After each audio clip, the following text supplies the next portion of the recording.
Assalamu alaykum sevimli kanallar. Bular meyvelerning jüpleştirish kartları ya, meyveler haqida. Ben 2 yil burun yasab olgan. Buni qandaq yasdim degan vaqtda qilin muqova qog'ozlarni bundaq kesib tayyorlab oldim. Ustiga rasmini sizib oldim meyvelarning va ostiga uning uyg'urchasini yozib tayyor qildim va uzun muddatli ishlatish uchun, jitilib ketmaslik uchun, ham kichik bolalar og'ziga silib ishlab yeb olgan ishlar bor qog'ozlarni. Shuning ustini kang yaltiroq chaplag'uchda chaplab mana yüzünü. Ben de qilib oldim.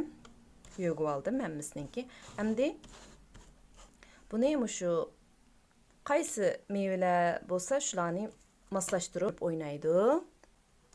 Nima ekan u? Qulupnik. Qulupnik. Alma. Banan. Limon.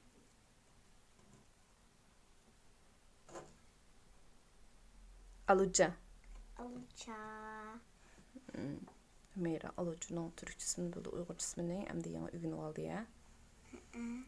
Bu kartlar küçük balalarda diqqatni merkezleştiriş, uqumlarni egallash, barmoq muskullarining harakati qatorliqlarda foydasi bo'ladi.